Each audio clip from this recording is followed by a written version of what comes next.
नमस्कार. आमदार साहेबांनी भली मोठी यादी दिली आहे. मी आदरणीय व्यासपीठ एवढंच बोलते.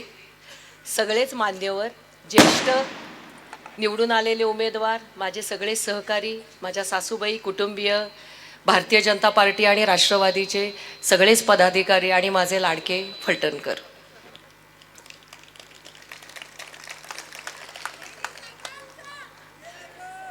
बास की आता.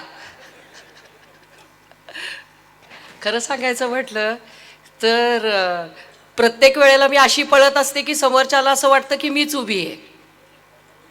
आणि बरेचसे जण असं म्हणतात की खासदारकीच्या वेळेला मी जास्त पडले का, सचिन भाऊ तुमच्या वेळेला जास्त पडले का, शमशेरदादांसाठी जास्त पळाले का, इथं उपस्थित असलेल्या माझ्या सगळ्या नगरसेवकांसाठी पळाले. तुमच्या काय म्हणताय, सगळ्यांसाठीच पळत असते. कसं आहे, मला जे काम दिले दादांनी ते मी करते. खरं सांगायचं म्हटलं ना तर दिवस महिनाभर, म्हणजे जेव्हा निवडणूक पुढे गेली त्यावेळेला 10-12 दिवस आता पुढे कसे करायचे, 20 दिवस वाढले, पण तुमच्या सगळ्यांच्या बरोबर पळताना पळताना पळताना कळलंच नाही की 20 दिवस आपले कसे गेले. बरोबर आहे ना. पण झालं असं की मी ज्या आपल्या उमेदवाराबरोबर दिवसभर पळायचे तो सकाळी बाहेरच पडायचा नाही. आणि तुमचे लाडके रणजितदादा मला असं म्हणायचे, अगं काय करतेस तू, सकाळचा तो बाहेर दिसतच नाही, इतकी पळवतेस का माझ्या सगळ्या उमेदवारांना. पण खरं सांगू का तुम्हाला, आता काही जरा थोडंसं मला रणजितदादांची पत्नी तुमच्या म्हणून बोलायचं आहे, पण मी ते शेवटी बोलते. आधी सर्वप्रथम मी शमशेरदादांना खूप खूप अभिनंदन करते, त्यांना पुढच्या वाटचालीसाठी खूप खूप शुभेच्छा देते. आणि ह्या तुमच्या सगळ्यांच्या समवेत आपल्या वकील साहेबांनी, निकम साहेबांनी जे जे काही आपल्याला मार्गदर्शन केलं की खऱ्या अर्थाने महिलांच्या ज्या समस्या आहेत आता त्या सगळ्या मी परत परत ऐकून दाखवणार नाही. मग ते रस्ते असतील, पाण्याच्या वेळा असतील, त्या सगळ्या दुरुस्त करण्यासाठी, त्याच्यामध्ये सुधारणा करण्यासाठी नक्कीच मी शमशेरदादांना आणि इथं उपस्थित असलेल्या सगळ्या नगरसेवकांना मदत जरूर करीन, एवढं मात्र तुम्हाला आश्वासन देते. त्याचबरोबर जे काही आमचे उमेदवार जिंकू शकले नाहीत, माझ्यासाठी ते जिंकलेलेच आहेत, त्यांचा मान सन्मान कुठेही कमी होणार नाही ह्याची जरूर मी काळजी घेईन. त्याचबरोबर आमच्या सोबत नेत्यांपासून, माझ्या सासऱ्यांपासून असलेले जे काही लोक आहेत, त्यांचे कार्यकर्ते आहेत, त्याचबरोबर नवीन आलेले जे कार्यकर्ते आहेत, जुन्यांचा मान सन्मान कुठं कमी होणार नाही आणि नव्यांचं स्वागत सुद्धा तितक्याच खुल्या दिलाने होईल ह्याची सुद्धा मी काळजी घेईन.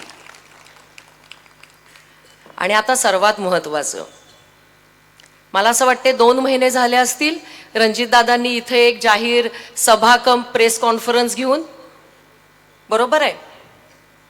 मग आज विकासाबद्दल तर ऑलरेडी बोलणं झालेलं आहे, तुमचे लाडके रणजितदादा सांगतील, मी पण घराघरात जाऊन सांगितलेलं आहे. जाहीरनामा जो घराघरात पोचला आहे ते सगळं सत्यात उतरणार आहे ह्याची तुम्हाला परत एकदा ग्वाही देते. आणि फक्त 1-2च मिनिटं माझ्या मनातलं तुम्हाला मला काहीतरी सांगायचं आहे. 2 महिन्यापूर्वी मी इथंच बसले होते, आठवत आहे का,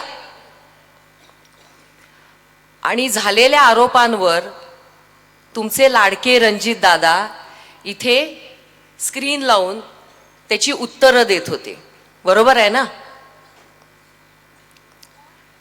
आणि एका आरोपामध्ये त्यांनी मला असं इथून सांगितलं, आरोपी नंबर 2 उठा. आणि तो अतिशय घाणेरडा आरोप होता, विनयभंगाचा. आता त्यात मी पडणार नाही, सगळ्यांना आरोप तोंडपाठ झालेत. पण एक पत्नी म्हणून जेव्हा तुमच्या लाडक्या रणजितदादांवर किंवा माझ्या पतींवर हे आरोप झाले, ठीक आहे, ह्याच्यापूर्वी कारखान्यावर बोललं जात होतं, कारखाना आम्ही नवरा बायको कष्टाने चालवतोय.